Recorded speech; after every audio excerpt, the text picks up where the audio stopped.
Moi, j'ai plusieurs questions. J'en ai au moins 4. Mais il y en a une où il y a plusieurs volets. Du coup, là, comme on lit dans Jean-Baptiste, j'avais une question aussi sur Jean-Baptiste. Je voudrais avoir... J'ai pas encore mangé. Votre pensée, c'est que on dit que Jean-Baptiste baptisait. Voilà, première question sur Jean-Baptiste. J'en ai 3 sur Jean-Baptiste. Première question sur Jean-Baptiste. Jean-Baptiste baptisait. On sait que on dit d'aller baptiser au nom du Père, du Fils et du Saint-Esprit, baptiser au nom de Jésus-Christ. Jean-Baptiste baptisait au nom de qui? Une première question. Jean-Baptiste baptisait au nom de qui et comment il baptisait? Juste plongé dans l'eau sans rien dire. Voilà. Première question sur Jean-Baptiste, c'était ça. Deuxième question, c'est que on voit que Jésus-Christ lui-même, qui est Dieu, qui a montré l'exemple, il a accepté de passer par les autres baptêmes pour nous montrer l'exemple. Mais à aucun moment on a parlé de Jean-Baptiste qui a été baptisé aussi. Donc pourquoi Jean-Baptiste n'a pas été baptisé, ou s'il a été baptisé, à quel moment il est passé par les autres baptêmes? Et troisième question sur Jean-Baptiste, là j'aimerais avoir la pensée, c'est que on nous fait comprendre dans Luc chapitre 1er,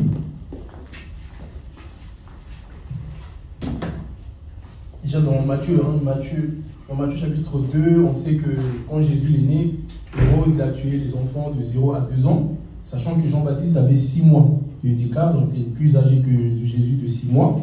Donc quand Jésus l'a vu, on a dit de tuer les enfants de 0 à 6 ans, à 2 ans, donc techniquement, logiquement, Jean-Baptiste aussi devait être tué. Techniquement, Jean-Baptiste devait être tué. Mais moi, selon ma pensée, quand je lis dans la Bible, je pense comprendre pourquoi. C'est pour ça que je voulais savoir. Dans Luc chapitre 2, verset 80, et Luc 1er, verset 80, donc Jésus, il a fui en Égypte, mais où était Jean-Baptiste à ce moment-là?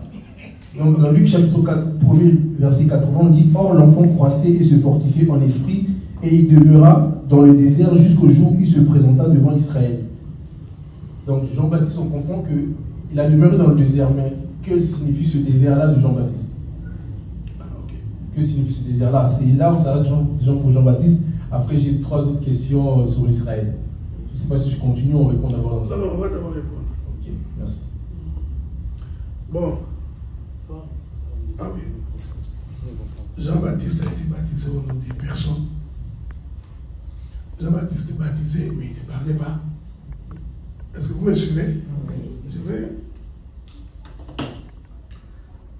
J'ai toujours dit au bien-aimé que quand nous sommes en train de répondre à cette question de la Bible, quand vous ne voyez pas très bien la réponse noire sur blanc, il faut aller consulter les prophètes. C'est à partir des prophètes qu'on trouve la réponse. Jean-Baptiste ne pouvait pas baptiser au nom de quelqu'un, parce que le frère Paul, dans le livre des Romains, dit ceci. Est-ce que c'est à mon nom que vous avez été baptisés? Cela veut dire, en d'autres termes, on baptise toujours au nom de quelqu'un.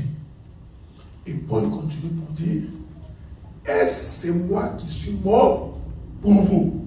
En d'autres termes, on baptise au nom de celui qui est mort pour vous. Voilà pourquoi Jésus de son vivant avait dit, baptisé au nom du Père, du Fils et du Saint-Esprit. Comme il n'y avait personne qui était mort au nom de ce peuple, alors les disciples l'ont baptisé au nom de personne. Il n'y a aucun baptême dans la Bible où les disciples ont baptisé au nom de Jésus, du Père, du Fils et du Saint-Esprit. Ils ont attendu. Quand le Saint-Esprit est venu, le Saint-Esprit a donné la révélation du nom de la personne que l'on doit utiliser pour baptiser. Je vous pose la question. Ils étaient assis comme ça, tous les disciples. Jésus leur dit, de sa propre bouche, baptisés au nom du Père, du Fils et du Saint-Esprit. On est d'accord, non? Tous ont entendu. Le Saint-Esprit descend. Pierre prend la parole. Il dit, répandez-vous, soyez baptisés au nom de Jésus. Si les disciples n'avaient pas le même esprit, Thomas allait les retenir. Il dit, toi viens ici. Lui-même dans sa bouche de son vivant, il a dit baptisé au nom du Père, du Fils et du Saint-Esprit. Toi, tu viens, tu changes. Non. Parce que tous avaient compris que les noms du Père, les noms du Fils, le nom du Saint-Esprit, en réalité, c'est le nom de Jésus. C'est pourquoi Paul dit, est-ce à mon nom que vous avez été baptisés? Il continue. Est-ce moi qui suis mort pour vous? Il vient de confirmer que s'il y a baptême, c'est au nom de celui qui est mort pour vous. Or, nous savons, ce n'est ni le Père qui est mort pour nous, ni le Fils, ni le Saint-Esprit. Celui qui est mort pour nous s'appelle Jésus-Christ. Donc Jean-Baptiste, en fait, il est baptisé au nom de personne. Littéralement. Je prends la prophétie. Tout les temps depuis la création, jusqu'à l'apparition de Jésus, on cherchait qui est digne d'ouvrir les livres et d'en comprendre les choses. Est-ce que vous me suivez? Je répète ça.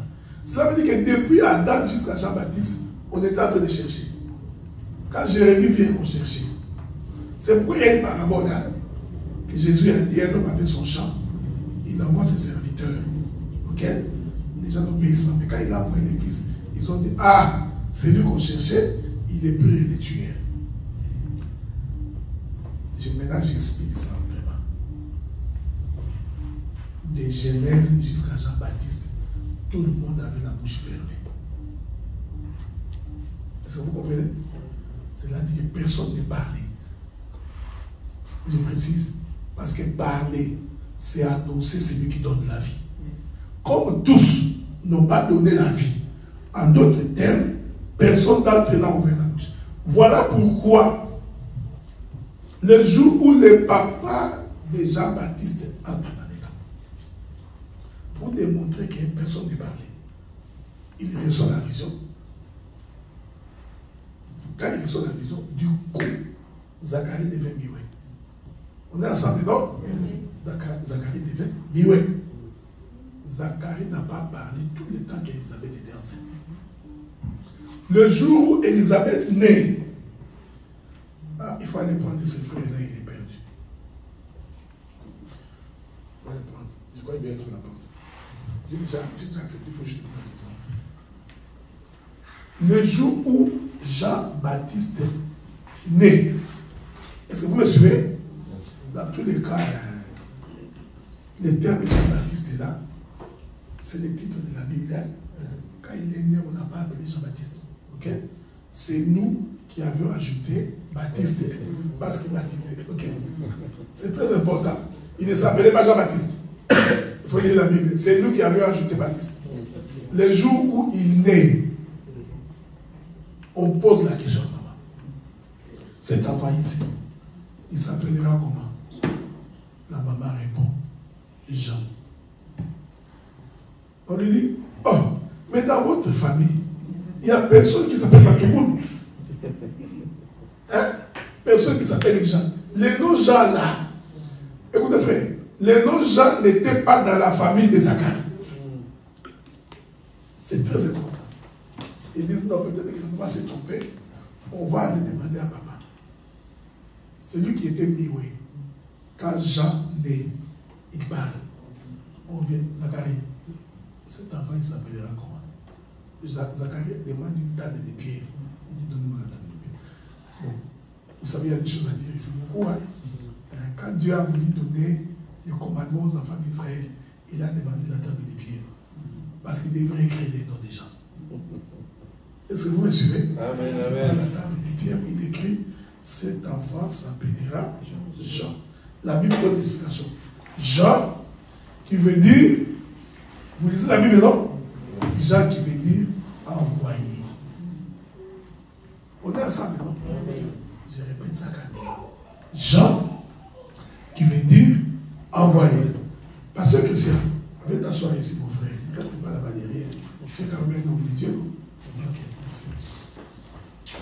Donc, Jean qui voudrait dire envoyé. On va aller doucement. Donc, Jean veut dire envoyé. Maintenant, nous nous posons la question. Qui est-ce que Dieu a envoyé? C'est Jésus. Dieu a tant aimé le monde qu'il a envoyé son fils. Est-ce que vous me comprenez? Donc, l'envoyé, ce n'est pas ces gens ici qui viennent de naître. Le vrai envoyé, en réalité, c'est Jésus. Mais l'enfant porte l'image de celui que Dieu envoie. Dès qu'il écrit son nom est Jean, qui signifie envoyé, sa bouche s'ouvre. Les baptêmes commencent. Donc le baptême, on prononce le nom de celui que Dieu a envoyé. Et celui que Dieu a envoyé, c'est le Seigneur Jésus-Christ. Donc Jean-Baptiste ne baptisait pas, il ne parlait pas. Je voudrais le dire autrement. C'était un baptême d'un mioué. Mais Jean, tu baptises et tu ne parles pas. Mais parle, non? Parce qu'il a fallu que celui qui est véritablement l'envoyé vienne pour que Paul dise, c'est au nom de celui qui est mort pour vous que vous serez baptisés. Ainsi, on vous baptise au nom de Jésus. Vous comprenez ça? Bon. Je ne peux pas répondre à ta question parce que je ne sais pas où est Jean. Quand on tuait les enfants, moi je ne sais pas. Je préfère ne pas dire des choses que je ne sais pas, je risque de dire des bêtises. En tout cas, la Bible n'a jamais dit où était Jean. Mais parce que quand je vois la Bible dit qu'il a demeuré dans le désert jusqu'au jour où il s'est présenté devant le peuple d'Israël. Probablement.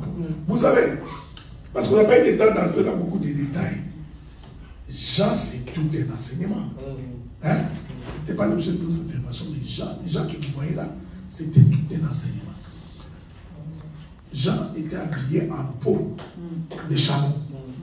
Or, les chameaux, c'est l'animal du désert. Vous voyez ensemble, non? Prophétiquement, Jean représente aussi la maison d'Israël qui a traversé le désert. Il habite dans le désert, c'est aussi pour confirmer. D'ailleurs, lui-même, il dit ça. Je vous avais dit ça, je crois, jeudi ou mercredi. Jean, quand il parle, il dit, je suis la voix de celui qui écrit dans le désert. Jean ne dit pas que c'est lui, Jean, qui écrit dans le désert. Non, il n'a pas dit ça. Il dit que lui est la voix de celui qui écrit dans le désert. Et je vous avais fait comprendre que celui qui a crié dans le désert, c'est Dieu. Parce qu'il parlait dans le vide, Israël n'écoutait pas. Parce que quand on crie dans le désert, c'est une expression pour dire, tu cries dans le vide. Le papa parle. J'ai parlé. Et c'est comme si je parlais dans le désert. C'est-à-dire que personne n'écoute. Voilà pourquoi Israël n'a jamais écouté Dieu. Quand Dieu prêchait, il donne la loi. En réalité, Israël n'a jamais cru. Il n'écoutait pas. Jusqu'à ce que Dieu a dit, un peuple au cou raide. Donc, quand on dit qu'il était tout le temps au désert, il veut aussi démontrer qu'il est l'image d'Israël. Cet Israël-là, qui a marché dans le désert jusqu'au jour où le Seigneur est arrivé. C'est d'ailleurs pour cette raison, Jésus, une fois baptisé, doit aller au désert. Parce que dès qu'il a reçu le baptême, il a 40 jours dans le désert. Le chiffre 40, qui est les 40 des années qu'Israël a fait dans le désert. C'est Jésus-là qui va 40 jours dans le désert. C'est l'image d'Israël qui fait la marche pendant 40 ans dans le désert. Est-ce que vous me suivez? Après le baptême, de la même manière, ça c'est Pierre qui dit, il identifie la traversée de la mer Rouge comme étant un baptême. Donc, quand il traverse le Jourdain, Jésus, il est comme l'image d'Israël qui a traversé la mer Rouge et qui va commencer sa marche pendant 40 jours dans le désert. J'ai répondu. Oui. Est-ce qu'on peut écouter? Tu as une question, Thomas? Parce que tout à l'heure, il y a des sœurs qui ont une question. Il y a une sœur qui a une question, mais comme pour ne pas faire honte aux frères, il y a quand même un deuxième frère qui a une question. Alors, dans la semaine, tu avais dit comme quoi que Adam avait mangé le fruit dans le dessin et après avoir mangé, il s'est retrouvé nu. Maintenant, moi j'ai plusieurs questions. Est-ce que c'est possible d'être nu dans les lieux saints? Est-ce que cela signifie qu'Adam était déjà sorti des lieux saints au moment de sa désobéissance? Après, tu as dit aussi que Dieu. Essayez de parler comme un Africain, tu parles comme un Français. Oh, mais c'est le dépasse, moi je suis Africain, je parle comme un Africain. Tu as dit aussi que Dieu, après, il est venu la marié, en gros. Et est-ce que cela, ça veut dire en gros que lui, il est lui-même sorti des lieux saints pour aller vers Adam dans le paradis? Ah, ok. Merci. Ton français est rapide, donc. Mais si je n'ai pas bien compris, tu peux toujours m'arrêter pour revenir. En fait, Anna était nue tout ce temps quand on l'avait créé. Physiquement, comme ça, il était nu. La Bible dit qu'il n'en avait pas honte. Ok? Mais je voudrais vous rappeler que quand vous lisez les livres de Genèse, il faut faire très attention parce que les livres de Genèse est très prophétique. Il y a beaucoup de choses qui sont des images, des choses que Dieu veut révéler aux hommes. Il y a de ces choses, si vous les prenez vraiment à la lettre, vous trouvez comme on dit en anglais, non-sens. Donc ça ne colle pas. Ok? L'Écriture dit qu'ils étaient déjà nus. Avant même d'avoir mangé le fruit de la cause. Et ils n'en avaient pas conscience. Lorsqu'ils ont mangé, c'est alors qu'ils constatèrent qu'ils étaient nus. Parce que la gloire du Seigneur les avait quittés. Alors, selon la pensée de Dieu, ok, il y a nudité comme péché. Ok. Mais il y a aussi une autre nudité qui est la gloire du Seigneur. Si tu ne fais pas cette différence-là, ça devient compliqué. Je vais donner quelques exemples pour que les gens nous comprennent. Les Écritures disent que Jésus-Christ a été crucifié nu. Ok? C'est écrit que dépouillé de tous ses vêtements, il a été crucifié nu.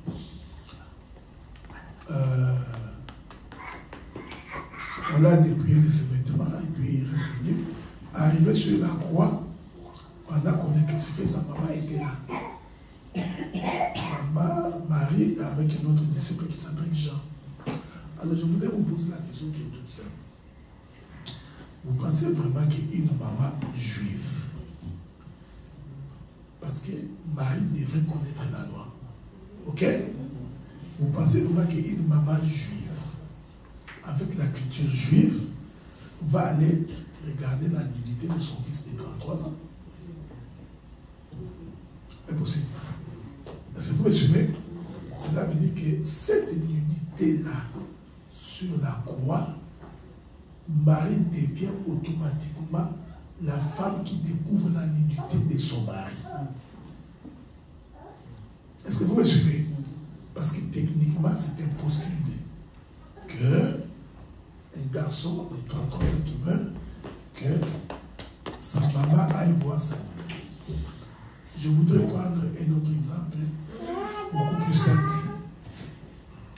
La nudité du Père donne la vie. Vous comprenez ce que je dis, non? Je parle à des grandes personnes. Hein? La nudité du Père donne la vie. Je n'entre pas dans les détails, vous êtes assez grand pour comprendre. Ok? Donc si le mari ne se déshabille pas, la femme ne peut pas tomber enceinte. Cette nudité-là ne peut pas être considérée comme étant le péché. Ok? Maintenant, la nudité dont il est question quand l'homme pêche, sur le plan spirituel, cela veut tout simplement dire que la gloire de Dieu vient de quitter l'homme qui a péché. Et quand l'homme pêche, cette nudité se comprend aussi comme le fait d'être exposé. Tu deviens la proie de tous les ennemis. Parce que la protection qui te couvrait a été ôtée. C'est pourquoi les livres de Deutéronome, si je ne me trompe pas, on dit que si tu prends les vêtements de ton frère, engage, parce qu'il te doit de l'argent. La soeur Safi me doit de l'argent. Il ne m'a pas payé. Je décide de prendre ces vêtements pour sa couverture, engage. Maintenant, l'Écriture dit, quand le soir arrive, il faut prendre, qu'il ait payé sa dette ou pas. Quand le soir arrive, tu prends les vêtements que tu avais pris en gage, tu les lui remets. Pourquoi? Parce que le soir, il fait froid. S'il n'a pas sa couverture, il va mourir. Est-ce que vous me suivez? Or, quand tu as retiré sa couverture, elle est restée nue. Mais le soir, il faut les lui remettre. Parce que là, le soir, c'est le temps des voleurs, des bandits, des brigands. Il faut qu'ils soient protégés. Donc, Adam devait de l'argent à Dieu. Dieu lui avait dit, tu mangeras, sauf en transgressant la loi de Dieu. Adam s'est endetté auprès de Dieu. Comme il ne pouvait pas payer, Dieu a retiré la couverture. On est ensemble, non? Dieu retire la gloire. Quand Dieu retire la gloire, Adam reste nu. Et l'Écriture dit, la voix de l'Éternel parcourant les jardins le soir. Adam, où es-tu? J'ai compris que Dieu est venu voir Adam le soir. Il constate que Adam, nous sommes le soir, la nuit va commencer. Si je te laisse comme ça, tu seras la proie des ennemis. Il prit la peau de l'animal, il couvrit Adam. C'est ça la couverture qu'on avait pris en gage le matin, qu'on doit remettre à Adam le soir. C'est pourquoi sur la croix, Jésus, il est monté le matin. Je parle à des fils des prophètes. Il est monté le matin avec l'habit qu'il avait pris en gage chez Adam. Mais comme sur la croix, le soleil s'est couché. C'est-à-dire, du coup, nous sommes tombés le soir. Et le soir, il doit remettre à Adam les vêtements qu'il avait. Est-ce que vous comprenez? J'ai compris que les soldats romains qui se sont partagés l'habit de Jésus, en réalité, c'était Adam. Il leur dit, maintenant, prenez, couvrez-vous. Quand je dis comme ça devient compliqué.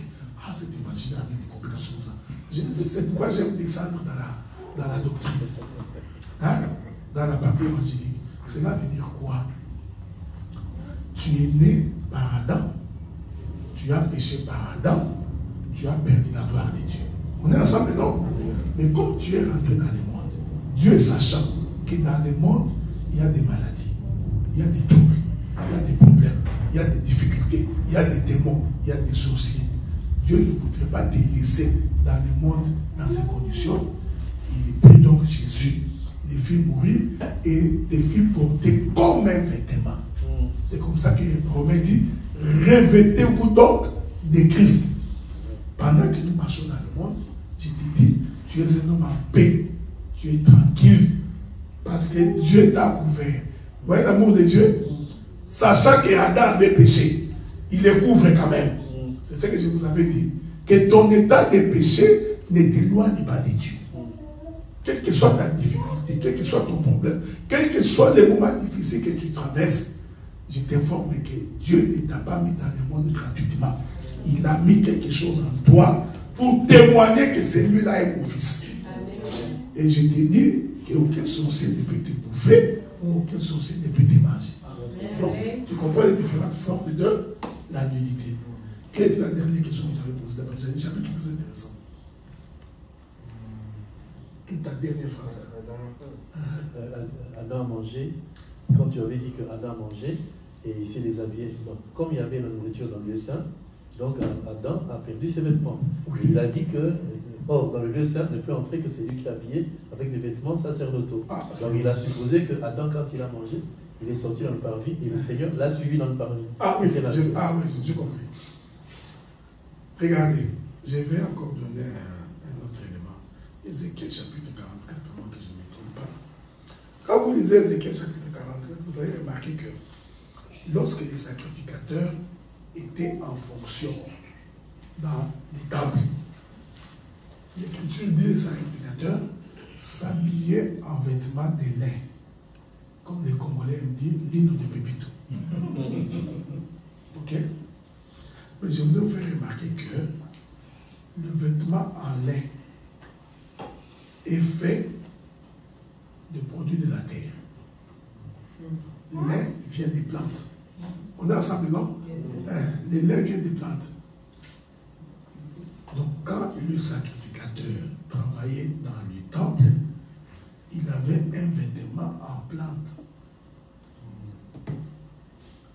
quand il voulait sortir, il prenait son vêtement en lin, il laissait à la porte du temple, avant de franchir le parvis. Est-ce que vous me suivez? C'est important. Donc, cela veut dire qu'il laissait les vêtements dans les lieux saints. Et là, quand il dépose les vêtements, il s'est revêtu du vêtement en laine. La laine, ce sont des habits faits en peau d'animal. Ok? Donc, les sacrificateurs avaient deux types de vêtements.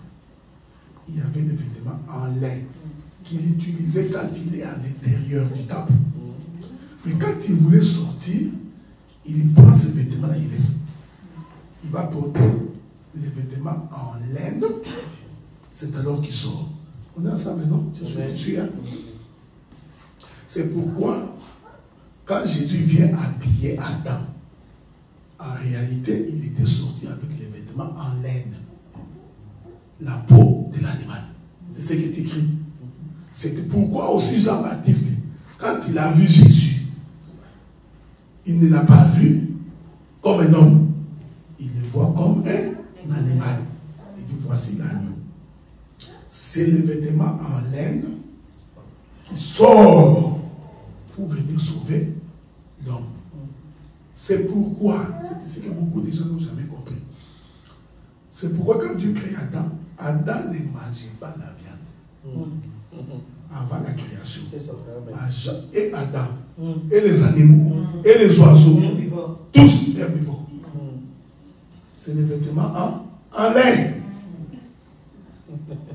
Fait des plantes. Est-ce que vous me suivez? C'est comme ça que Daniel avait dit au roi de Babylone, laissez vos gens manger la viande. Mais nous ne mangerons que des légumes et nous ne boirons que de l'eau. Il a fait retourner les rois de Babylone au commencement. Donc, au commencement, les lions mangeaient l'herbe. C'est merveilleux, hein? Il ne faut pas suivre les dessins des témoins de Jéhovah. Tous les carnivores mangeaient l'herbe. C'est pourquoi moi j'ai toujours dit, si on est frère, on ne se mange pas. Quelle que soit notre nature. Je ne sais pas si vous comprenez. Parce que tous, et les carnivores, et les herbivores, et les fructivores, tout le monde nous mangeons de l'herbe. Donc quand on est vérité, Moïse avait raison de dire, mais vous, vous êtes frères. Oui. Pourquoi vous vous battez? J'étais en train de prêcher quelque part, j'ai dit ceci. Ça, c'est la foi que j'ai. Moi, je ne crois jamais qu'un enfant de Dieu doit sortir par lui-même pour aller chercher la bagarre chez les diables. C'est parce que vous comprenez. Donc, toi, tu es chez toi, avec Dieu. Tu décides que je sors, je vais aller attaquer les sorciers. Non, ça, c'est pas Dieu. Nous attaquons les sorciers quand ils se mettent sur notre chemin. Est-ce que vous me comprenez? S'ils ne viennent pas sur notre chemin, ça ne nous regarde pas. C'est pourquoi j'ai toujours dit, un véritable enfant de Dieu ne peut pas combattre son frère. Si tu vois quelqu'un qui te combat, comprenez que ça, ce n'est pas mon frère. C'est un sorcier. Ouais, un sorcier. Est-ce que vous comprenez ça? Vous savez, aujourd'hui, on a des difficultés dans nos églises parce que vous cherchez les combats partout. Mais pour rien, vous voulez des conflits. Non. Les enfants d'Israël ont dit à ces rois, nous passerons dans ton pays. Nous allons nous en détourner ni à gauche, ni à droite. Nous ne mangerons rien de chez toi gratuitement. Nous ne boirons même pas de ton. Ça veut dire qu'un enfant de Dieu, il se bat si l'ennemi vient sur son chemin. Il va empêcher ton destin. Maintenant, vous sortez si vous allez chercher la bagarre ailleurs. Quand on vous tape, vous dites que non, j'ai eu des problèmes. Non, c'est toi qui es allé chercher des problèmes. Donc, maintenant, regardez. C'est très important. Jésus sort. J'ai dit, comme un animal, hein, il sort avec des vêtements en laine. Mais la Bible est parfaite. Vous lisez votre Bible, quelque part, vous trouvez que non. Les vêtements que Jésus portait étaient tuniques, sans couture, mais en laine. On est ensemble, non? Nous sommes en train de balancer un peu la nueuse, mais il faut comprendre. Donc Jean-Baptiste voit l'animal, mais celui qui est en train de le voir sur la croix, il le voit habillé, non pas en laine, mais en laine. Les militaires qui se sont partagés les habits là, ils se sont partagés les habits en laine. Parce que c'est l'habit qui nous permet de retourner dans les jardins. Est-ce que vous me suivez? Donc, c'est pourquoi nous disons l'habit qui nous permet de rentrer dans la présence de Dieu, c'est l'habit en laine. Mais or, l'habit en laine, c'est la nourriture. Et la nourriture, c'est la parole. Sans la parole, nous ne pouvons pas rentrer dans les jardins. Voilà pourquoi nous insistons toujours. Il faut aimer la parole. Les soucis de connaître la parole. Sans la parole, tu ne peux pas être sauvé.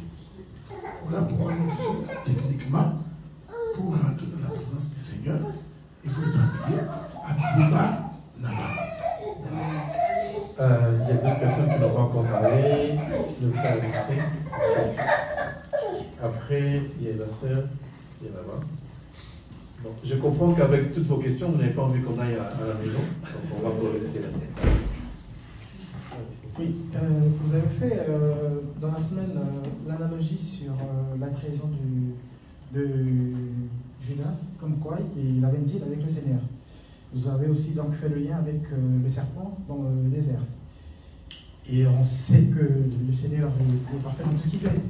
Cela dit, quand il a fait dans son rapport dans Jean 17, il dira « Je n'ai perdu aucun d'eux, sauf le juste le verbe ici ».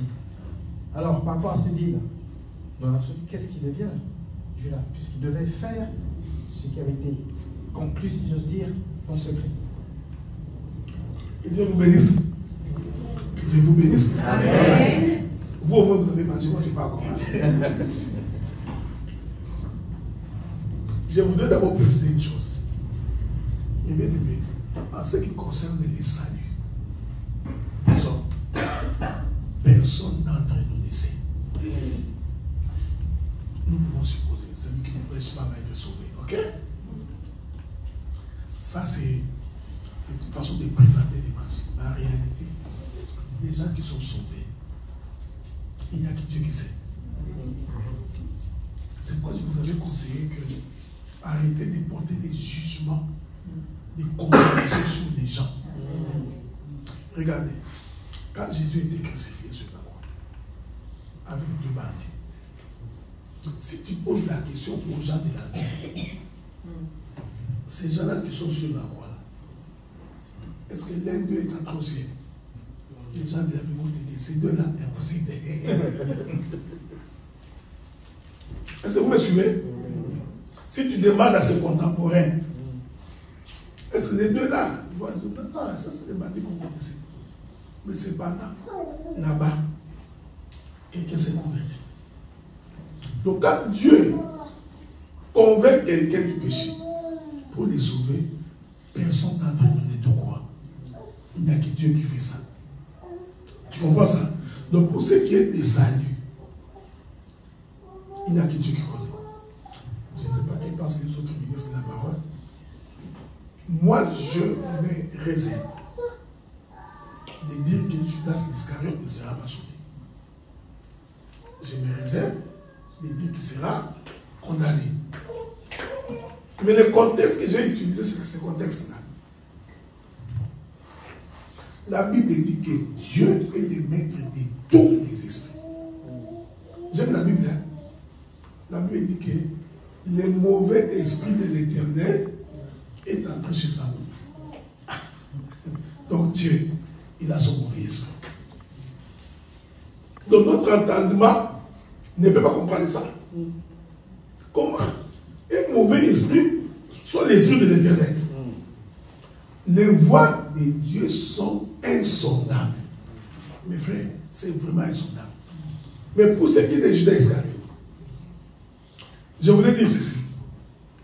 Quand Jésus était en train de choisir les disciples, c'est lui qui a choisi Judas. Donc, il les connaissait. S'il voulait qui ne sont pas vendus, il n'avait qu'à renvoyer Judas. Tu vois là où je viens. En d'autres termes, Judas était un instrument entre les mains de l'Éternel. C'est pourquoi moi j'ai toujours dit, oh non, Dieu ne parle qu'aux chrétiens, il ne parle pas aux païens, il faut faire attention. Parce que dans la Bible, nous avons vu des païens.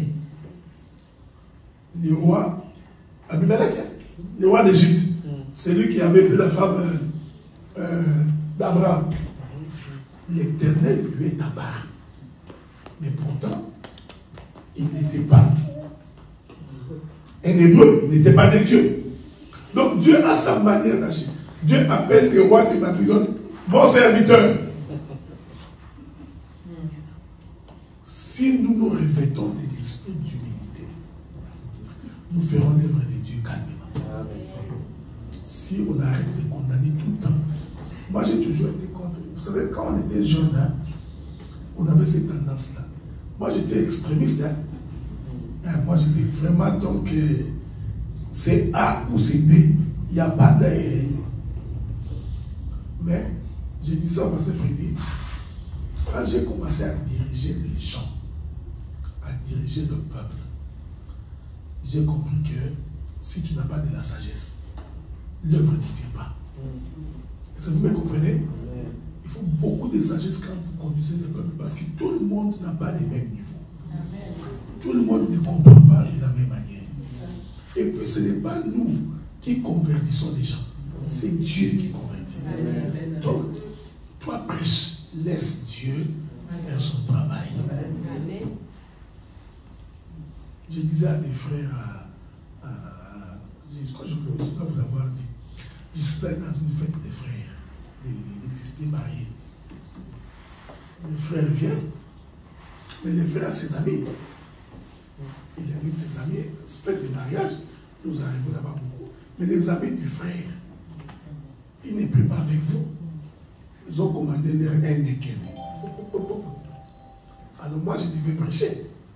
Tu vois, les gens, quand ils boivent, ils n'écoutent pas. J'ai dit, alors, je ne regardais pas. J'ai vu la bouteille d'Heineken. Je vous informe que demain, 4 personnes sont venues à l'église. J'ai pris l'envie. Maintenant, les gens qui étaient bon, le pasteur a tenu la bouteille d'Heineken. Pour eux, c'était inconcevable. J'ai pris la bouteille, j'ai pris la fourchette, je commence à taper. Maintenant, tout le monde pouvait attirer l'attention. J'ai dit, bon, c'est bon, j'ai déposé. Ces gestes-là, juste ces gestes-là, tous ces amis-là qui étaient païens, ils ont dit non, ça c'est une église africaine. Mais les autres pasteurs, il ne faut qu'ils vous critiquez, de vous rien à faire, vous buvez. Parce que moi j'ai compris que c'est le Seigneur qui convertit. Quand vous foncez, les gens ne se convertissent pas.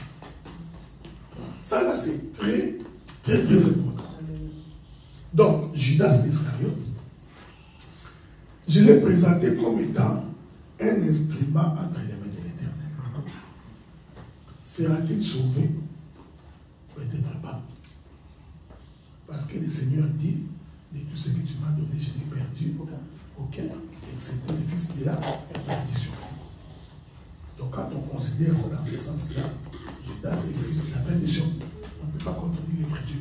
Mais là où moi j'étais, c'était pour dire, je voulais expliquer la passage et dire que celui qui connaissait Jésus mieux, c'était Judas Iscariote. Regardez.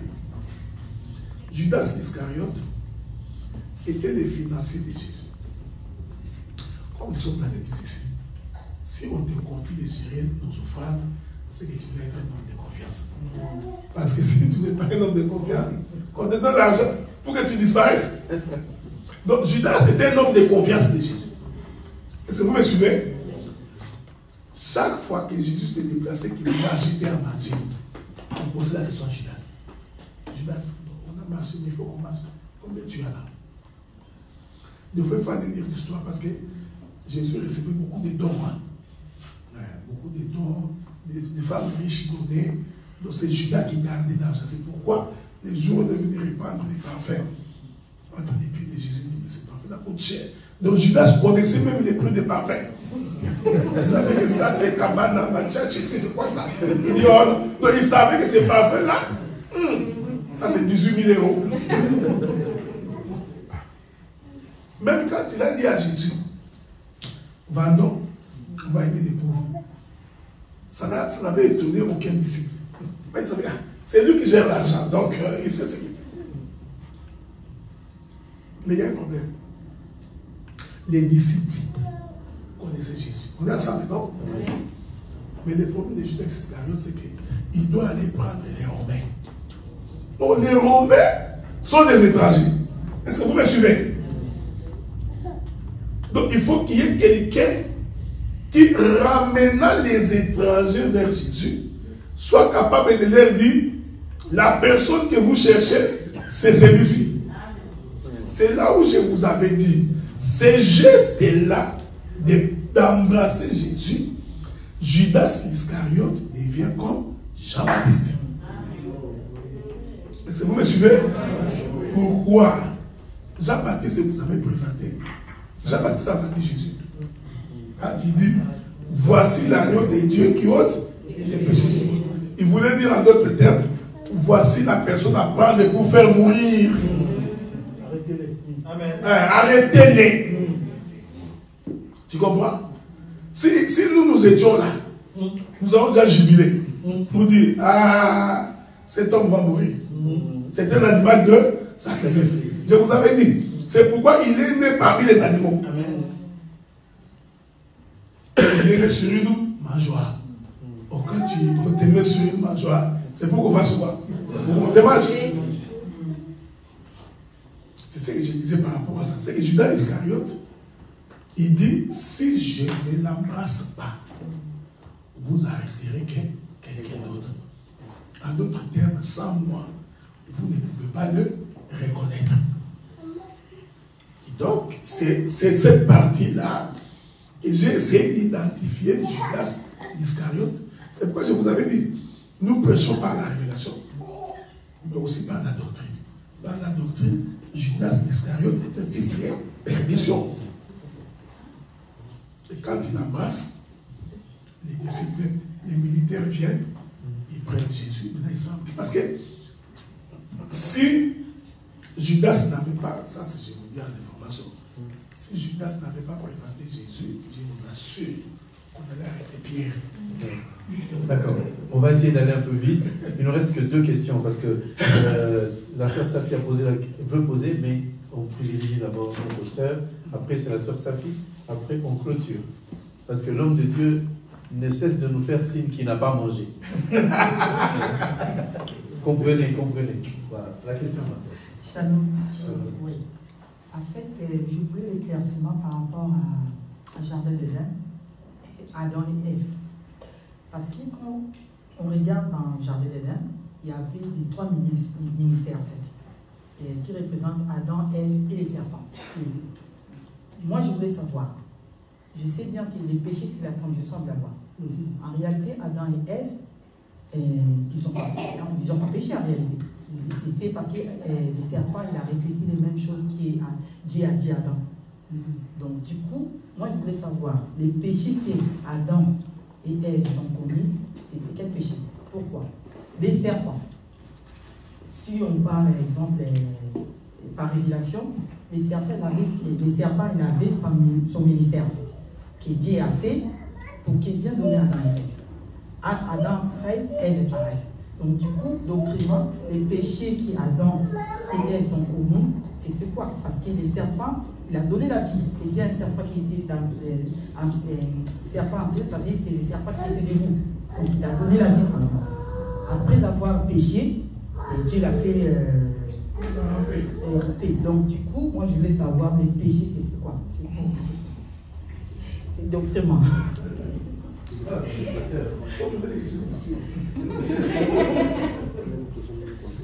Je vous avais dit. Mais moi, je voulais savoir, est-ce qu'Adam et Ève, ils n'ont pas eu le cas de sympathie? Ah, ok. Bon. Je voudrais vous rappeler que je Je vous dis que l'histoire de la création, c'est une prophétie.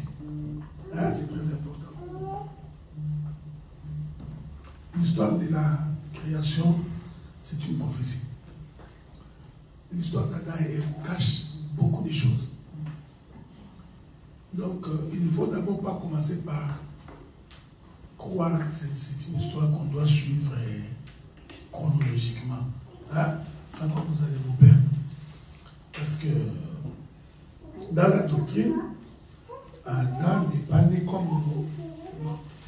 Hein? Il n'est pas né comme nous, qui n'a pris de biberon, il rappait, et puis il se met debout, pareil avec Ève. Donc dans l'histoire d'Adam et Ève, Dieu cache beaucoup de mystères. Alors beaucoup de mystères. Maintenant je voudrais vous demander ce que je vais dire ici, de ne pas aller le dire dehors. S'il vous plaît, ok? Quand vous allez dehors, dites-leur, Jésus vous aime. Venez, il va vous guérir, il va vous sauver. Parce qu'il y a des paroles qu'on ne peut pas prêcher dans l'assemblée de ceux qui sont enfants. De peur qu'ils soient scandalisés. C'est un peu de la sagesse. Il faut d'abord comprendre que Dieu savait qu'Adam allait pécher. Ok? Il savait. Je vais d'abord répondre à ta question avant de continuer.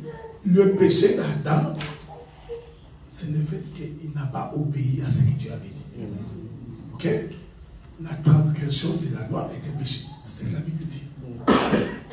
Dieu a dit que vous ne mangerez pas. Le fait que vous avez mangé, vous avez transgressé la loi. Mais cette chose cache beaucoup de choses. Regardez. Dieu crée Adam de la poussière de la terre. Déjà, quand on regarde bien, on se dit, mais puisque cet homme est né de la terre, c'est qu'il retournera dans la terre. Je ne sais pas si vous comprenez. C'est pourquoi il lui a dit, le jour où tu mangeras poussière, tu retourneras. Parce que c'est de là qu'il a été tiré. Je vous avais dit quand j'avais commencé, que la Bible dit, en réalité, dans l'homme, c'est l'esprit. Mais l'esprit, lui, n'a pas été tiré de la terre. L'esprit a été tiré du ciel. Mais en fait, à dire vrai, Dieu a créé Adam parce que Dieu voulait s'amuser. Dieu avait envie. C'est pourquoi je disais que je n'allais pas dire ça dehors. Mais en fait, Dieu, hein, il prenait plaisir à déplacer les pions des dames. Alors il s'est dit à lui-même, bon, qu'est-ce que je vais faire? Créons l'homme à notre image. Ok? J'ai donné l'exemple de Thomas ici. Quand Dieu crée l'homme à son image, qu'est-ce que Dieu voulait nous enseigner? C'est que vous voyez l'image faire. Ce n'est pas l'image, c'est moi. Je ne sais pas si vous comprenez. Si mon image bouge, ce n'est pas l'image qui a bougé, c'est moi qui ai bougé. Mais vous, en fait, Dieu a projeté dans la création ce que Dieu avait conçu dans l'éternité. Il a pris plaisir. Il dit, qui a été mon père? Qui d'entre vous? Je fais ce que je veux. Donc, cette volonté-là dépasse l'entendement de l'homme. Personne n'a demandé à Dieu de créer le monde. Il a décidé par lui-même de créer. Quand tu le crées, mais il y a des pensées d'ordre prophétique que nous pouvons expliquer. Dieu, en faisant pécher, je m'excuse de dire ça, en laissant Adam et Ève pécher, Dieu avait tendu un piège à Satan. Parce que le diable s'était rébellé contre Dieu. Alors Dieu a voulu piéger Satan pour l'avoir. Et la seule façon de l'avoir, c'était en créant l'homme tiré de la terre. Voilà pourquoi il crée le jardin. Lui, Dieu, sans le conseil des personnes, il crée l'arbre de la connaissance du bien et du mal. Qui lui avait demandé? Personne. Il prend l'arbre, il met au milieu du jardin. Jusque-là, l'homme n'est pas encore créé. On est ensemble, non? Satan précipitait avant la création de l'homme.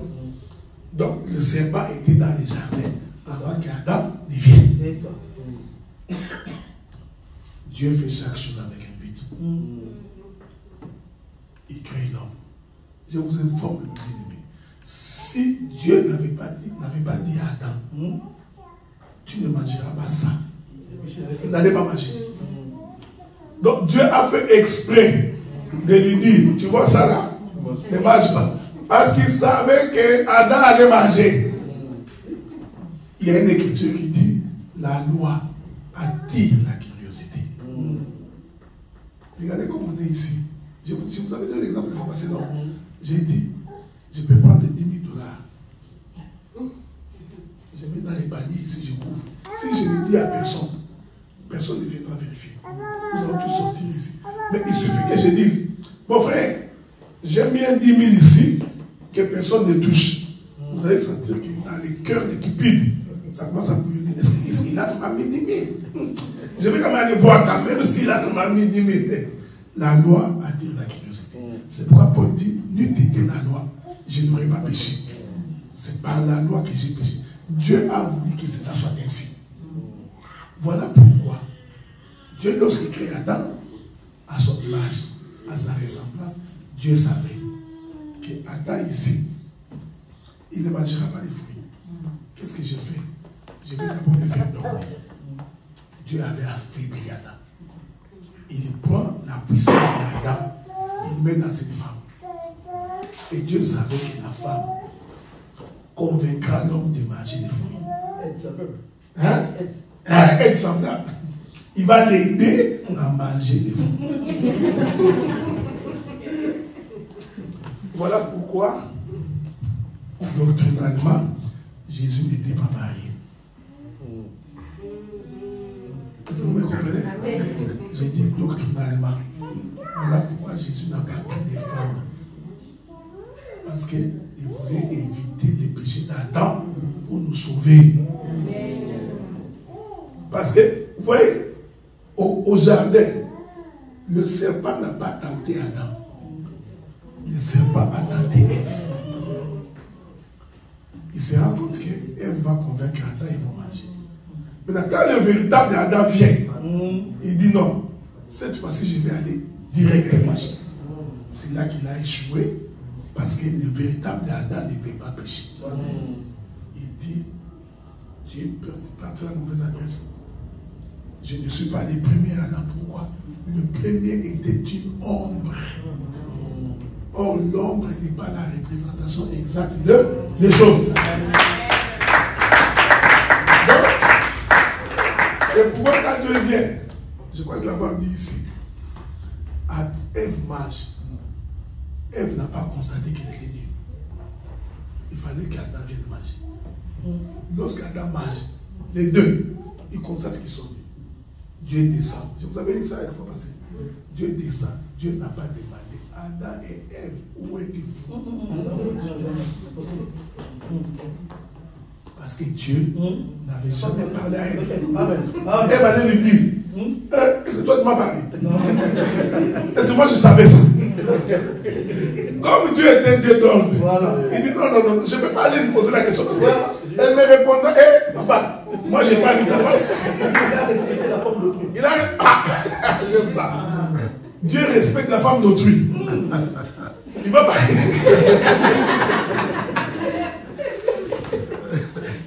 Ce n'est pas le pasteur d'aujourd'hui. La femme d'autrui, tout le monde a demandé, maman, que maman m'a créé, je passe. Non, il y a quand même du respect. Amen. C'est Christian qui était béni. Dieu sort, il pose la question, Adam, où es-tu? Adam vient. Vous savez, frère, des fois on passe, mais c'est révélateur de ce que Dieu voulait faire. Adam répond à Dieu. Il dit, Adam, est-ce que moi? Je t'avais demandé la femme. Non. C'est toi qui as trouvé qu'il n'était pas bon. Je sois sûr. C'est toi. Il a répondu très bien. Il dit, la femme que toi, tu as mis à côté de moi. Je ne suis pas allé la chercher. C'est toi la cause du péché. C'est pas moi. En fait, c'est ce que je vous disais. Dieu s'amusait dans ça. Est-ce que vous comprenez? Il adore ça. Il regarde Abraham. Il dit, toi, Abraham, bon, puisque tu n'as pas séparé les oiseaux, hein, il pouvait punir Abraham. Il lui dit, puisque tu n'as pas. Il dit, comme toi, tu n'as pas séparé les oiseaux, tu vois ta descendance. Il sera en Égypte. Israël a souffert. C'est pas parce qu'il avait péché. Dieu avait décidé, pas plaisir, il aime jouer. Ils ont souffert 400 ans à cause de quelqu'un qui a décidé par les grands-pères que vous serez en Égypte. Dieu aime ça.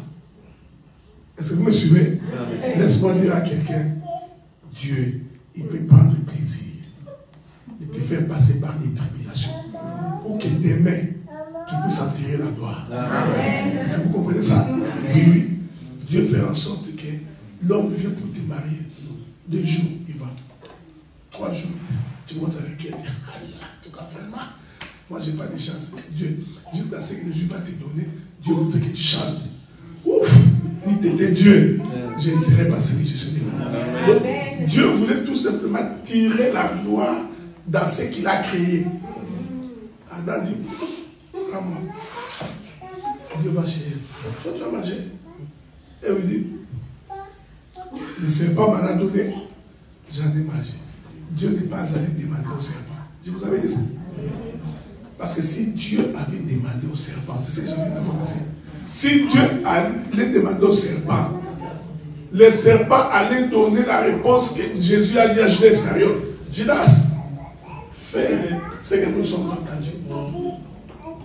Lui, il allait répondre, c'est pas dit, oh Dieu, mais c'est toi qui m'avais envoyé pour que ces gens ici tombent. Est-ce que vous me voyez? Je vais finir par un élément avant que la sœur Saf pose la question. Akab veut aller en guerre. Akab était calme. Mais Dieu avait décidé qu'Akab doit mourir. Alors Dieu crie. Qui me séduira Akab? Vous voyez, hein? Alors que la séduction est une mauvaise chose. Hein? Surtout quand on transgresse la loi de Dieu. Dieu pose la question. Qui? Vous pensez que Dieu ne pouvait pas faire tomber Akab? Il savait. Voilà comment Dieu opère. La Bible dit, un esprit se présenta devant l'Éternel. Dieu lui pose la question. Toi, tu es qui? C'est comme si Dieu ignorait cet esprit-là. Toi, tu es qui? Il dit, moi, je suis l'esprit des mensonges. Vous avez pour père le diable, le père du mensonge. Cet esprit-là, c'était le serpent. Ah, c'est ça. Il dit, puis Dieu pose la question. Fais-moi la démonstration. Ah non, l'Éternel est bon. Il dit, fais-moi la démonstration. Comment tu feras pour que cet homme tombe? Est-ce que vous pensez que Dieu ignorait ça? L'Esprit fait la démonstration. Il dit, tu vois, les hommes adorent beaucoup les prophètes. Frère, les prophètes, il faut veiller sur eux. Des grands menteurs. Frère, c'est ce que je veux dire. S'il y a des menteurs, les prophètes sont les grands. Parce qu'ils te disent des choses que toi tu ne peux pas. Dieu m'a dit. Eh frère, nous prions. Vous savez, nous on est expérimentés. On a connu l'église. Je peux être ici pendant que je vous regarde, pendant que je prêche. Seulement en te regardant, je peux savoir que tu as des problèmes. Hein? Parce que ta manière de me regarder, de te tenir, ta manière dont tu parles dans les pensées, ce n'est pas l'esprit. Je peux te regarder, je dis, c'est là des problèmes. Tu vois? Dieu regarde Caïn, dit Caïn, mais si tu as bien fait, relève ta tête. Pourquoi tu es si abattu? Il a regardé dans les visages. Même celui qui pêche, quand il rentre, même si tu ne sais pas ce qu'il a fait, tu verras que, surtout nous qui sommes mariés, il suffit seulement qu'à la maison, la femme se fâche. Il faut être un grand joueur pour faire semblant. Directement sur le présent. Quand tout le monde dit Amen, tu vois le frère, il dit, mais ce frère dit toujours Amen. Pourquoi il ne dit pas Amen? Ils se sont chamaillés à la maison. Explique-moi comment tu vas faire. Écoutez la réponse de ces prophètes. J'entrerai dans la bouche de tous ces prophètes. C'est pourquoi je vous avais dit que les hommes les plus dangereux, ce sont les prophètes. Parce qu'ils vous disent que Dieu m'a dit. Dieu m'a dit. Comme toi, Dieu ne te parlait pas. Lui te dit que Dieu lui a parlé. J'ai dit à un frère, j'ai dit frère, Dieu t'a dit. Quand la Bible dit que mon peuple périt par manque de connaissances, ça c'est vrai. Il y a des choses que nous pouvons avoir par conviction. Je te regarde, parole de connaissance. Je dis mon frère, toi là, tu vas divorcer. Ce n'est pas que Dieu m'a dit. Parole de connaissance. Il y en a d'autres, je peux te regarder par expérience. Frère, tu as des problèmes, hein? Tu as des problèmes. Mais quand tu dis que Dieu m'a dit, tu impliques Dieu dans ce que tu fais. Très dangereux. Très dangereux.